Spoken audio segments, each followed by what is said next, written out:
Hi, I'm Ed Rutherford. I'm a fisheries biologist at NOAA Great Lakes Lab, and I'm going to be talking to you about tipping points for coastal food webs. In the Great Lakes, we've seen two trends happen over the last 10 to 20 years. In nearshore areas, we've seen increases in harmful algal blooms, as shown in the image on the left. That's a harmful algal bloom captured in Lake Erie during the summertime. And then also in the offshore zone of the Great Lakes, we've seen a decline in biomass of fish in particular. And another factor to consider in all of this is the role of invasive species, in particular the zebra and the quagga mussels, which have changed the cycling of nutrients in the nearshore zone, increasing harmful algal blooms, but decreasing the availability of nutrients to the offshore zone, resulting in a decline in fish production and harvest. So for tipping points, we're going to focus on three watersheds and nearshore food webs: Saginaw River watershed and Saginaw Bay, Maumee River and western Lake Erie, and the Fox River and Green Bay.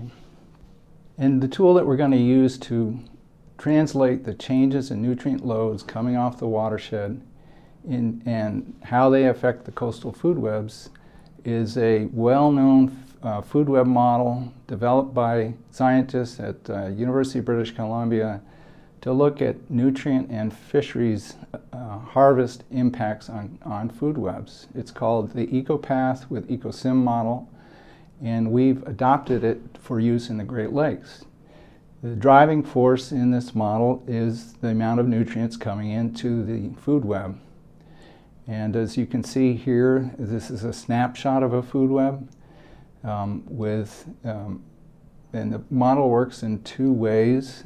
You first configure the relationships and the biomass of organisms in the food web and define who's feeding on whom.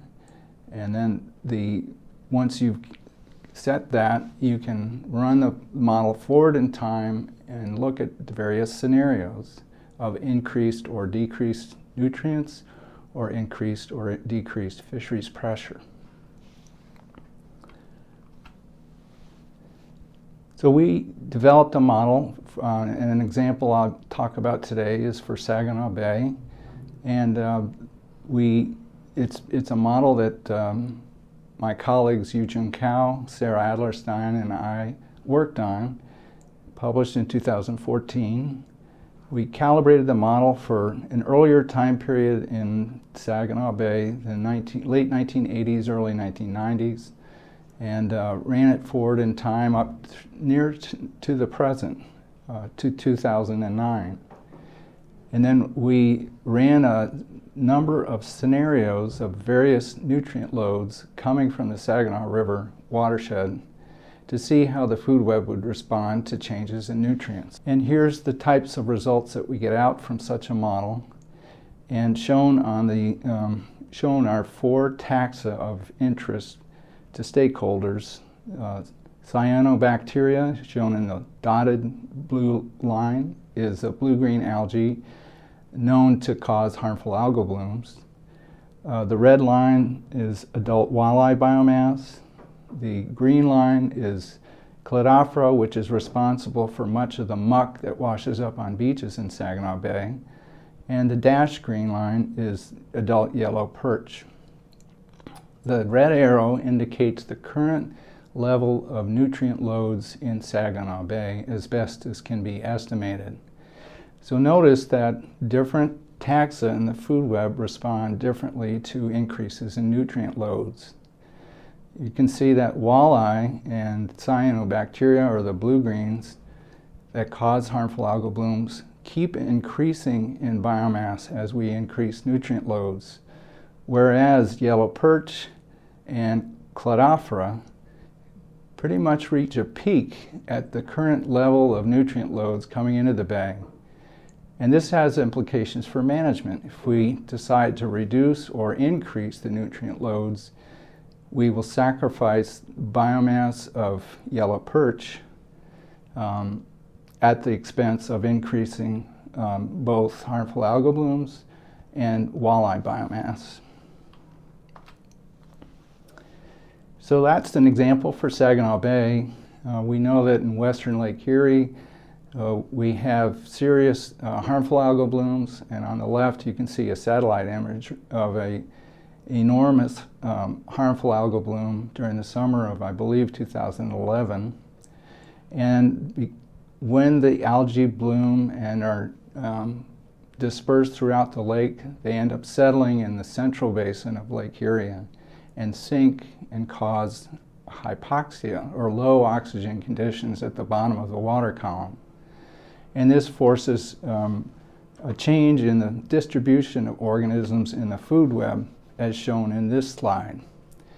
The top slide depicts where organisms are in time and space when there are high oxygen conditions, when the water is well oxygenated. And the lower graph indicates what happens when there's hypoxic conditions in the summertime. Notice that fish are distributed up in the water column and near the bottom when there's plenty of oxygen, but when there is a hypoxic condition in the bottom waters, it forces some organisms off the bottom and makes them actually more vulnerable to predation by key predators like walleye. So we think that this may have long-term consequences for the structure and the health of the food web. To just illustrate some of the predictions that our models can generate, they are listed here. It ranges from the predicting biomass of blue-green algae or Cladophora, which causes the muck on the beaches, various members of the food web, including the fish species that we're showing here.